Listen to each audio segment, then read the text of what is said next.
meron tayo ditong i-remap na Raider 150 Fi at nakakalkal pipe siya, pero yung looks niya hindi ganun kalaki yung dulo at ang ganda sa tenga. Ang lutong ng tunog, ang ganda, may kiliti siya sa tenga, sarap pakinggan. Gawa to ng VMAX, so elbow ng VMAX, kalkal pipe ng VMAX. Honest review, ang ganda ng tunog, ang sarap sa tenga, malutong siya. Pero given kasi na magiging mapugak, may sinok o humahagok pagka nagpa-kalkal ka ng stock pipe, so yun yung nagiging problema. Maganda sana sa tenga, pero yung pugak malala. So ngayon nire-remap natin, tatanggalin natin yung pugak at titignan natin kung ano yung difference ng performance niya sa ganitong setup na hindi pa nare-remap tsaka na-remap na. Bibigyan natin ng resulta. Pakita ko muna sa inyo yung lala ng pugak, no? Ano?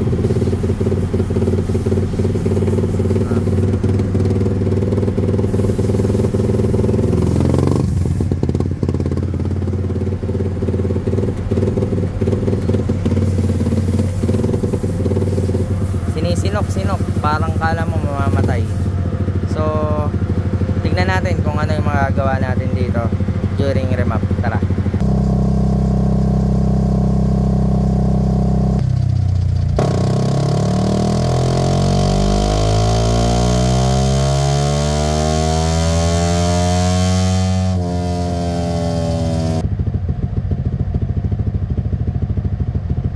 So yan guys, nakuha natin 17.7 horsepower, 13.9 yung torque.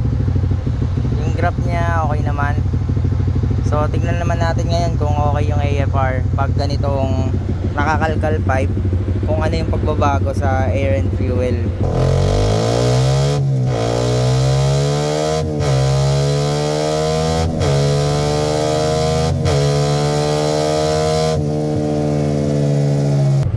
Okay guys, kitang-kita naman sa numbers.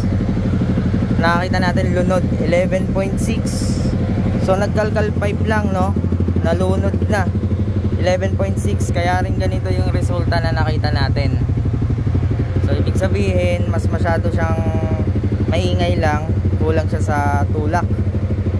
Kailangan nating ibalik sa optimal yung AFR. At ayusin din natin yung ignition timing, pati na rin yung pugak. Tapos yung delay sa throttle, engine response, yan yung mga i-correct din natin during tuning. Okay? So ngayon, tuning na tayo. Kung mapapansin nyo yung AFR kanina, hindi lang naman siya 11.6 sa isang part. Iba-iba siya, merong 11.9, merong 12 sarado, merong 12.5. So yun, isa-isayin natin yon para makorek natin at mag-perform ng mas maayos yung motor. So tara, tuning na tayo.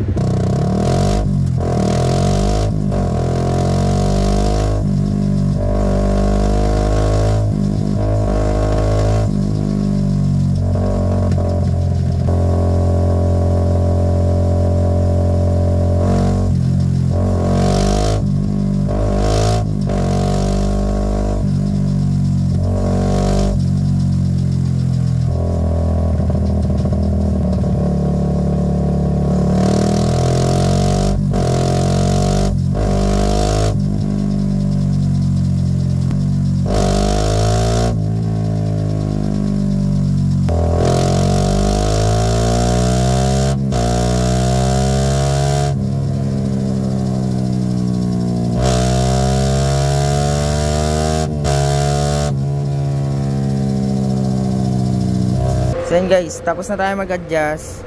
Ipa-flashing na lang natin sa ECU. So i-remap na natin siya. Na-adjust na natin yung mga kailangan i-adjust. Pero syempre, hindi pa yun final. Confirmation pa tayo kung tatama yung mga adjustment natin. Kung mayroon pang kulang, i-adjust natin ulit. Pero kung tumama na, ayan, resulta na agad tayo. So yun guys, flashing na tayo. So yung mga adjustment natin, on flashing na siya dito sa ECU ni customer. So itong pinapakita nating vlog guys ay hindi lang siya basta-basta vlog, kasi pinapakita natin dito yung mga basic procedure natin, process natin, para rin nakikita nyo yung parang parehas lang din siya ng sa mechanic vlog natin sa mga ginagawa.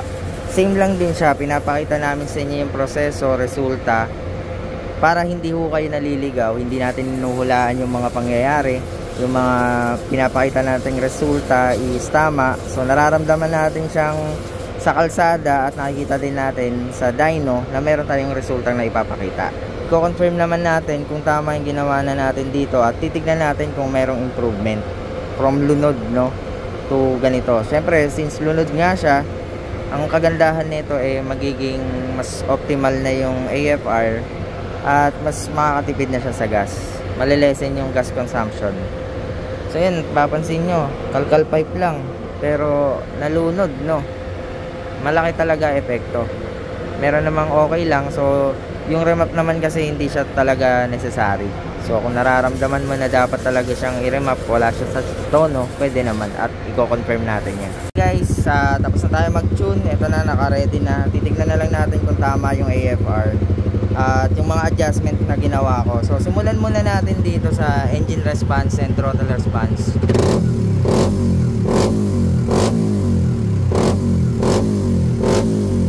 Suabe. Tapos yung tunog talagang ang sarap sa tenga.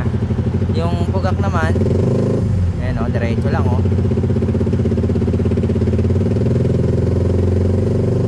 Okay. Okay. Okay, wala na tayong pugak. Ngayon, confirmation na tayo ng AFR. So ang tinatarget ko dito na AFR is from 12.8 to 13.2, mga ganon. 12.8 to 13.2 yung target ko. So check natin kung tatama.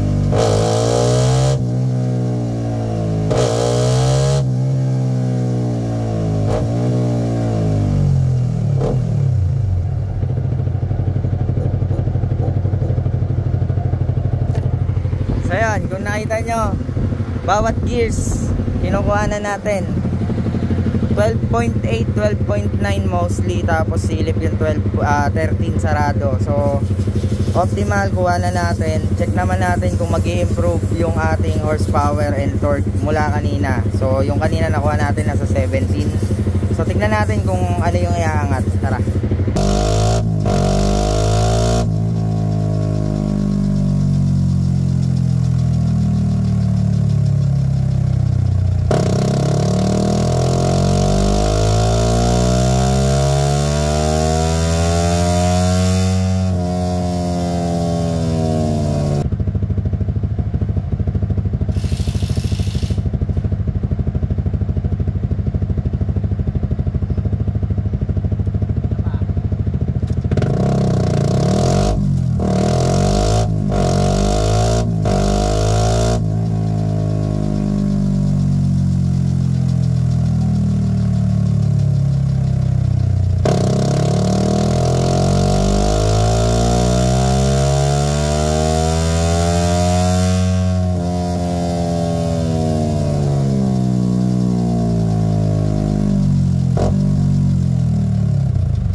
Okay na guys, so napakita natin yung na-improve at ito naman yung pinakamatinding improvement. So ito yung na-remap na natin. Okay, ipatag muna natin yan. Yan, ayan yung na-remap na natin. Ang ganda ng torque, oh. Rainbow. Tapos dito angat talaga guys. Oh, yan, na-remap na natin. So ilagay natin yung kanina, yung hindi pa nare-remap. 3 run lang to. Yan. So hindi pa nare-remap. 17.7, 13.9 yung torque. Ito yung graph, kulay green, yung run natin, colors ng run. So dito sa baba is yung power, horsepower. Ito yung hindi pa nare-remap, no? Ang layo ng difference. So ito may basehan talaga tayo, hindi lang pakiramdaman. So bukod sa mararamdaman mo sa kalsada, nakikita natin sa graph yung difference from hindi pa na-remap. Ito yung lunod oh. Ayan naman yung resulta natin ng na-remap na. So 19.4 horsepower siya from 17.7. 14.6 yung ating torque. And sa torque naman, kung mapapansin nyo, hindi siya ganun kataas pagdating sa simula. Dito lang siya nagkaroon, no? So ito dito pa lang sa taas agad, oh. 'Di ba? So yan guys, ito yung mga simpleng natin, ideas na pinapakita sa inyo sa remap. Lalo ito nagpa-alcal pipe at may hindi magandang resulta ng AFR niya, may malaking pagbabago. So dito na i-correct natin. Plus yung pugak tsaka yung delay ng throttle and engine response din na iayos natin. So ngayon guys, testingin na lang natin to sa labas para maramdaman din natin sa kalsada.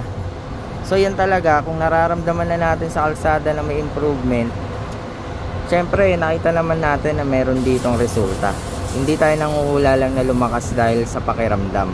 So ito nakikita natin, lumakas siya na meron tayong basehan sa graph, sa numbers, at ramdam sa kalsada, 'di ba? Yun yung maganda. Okay? Testing na. Baba na natin.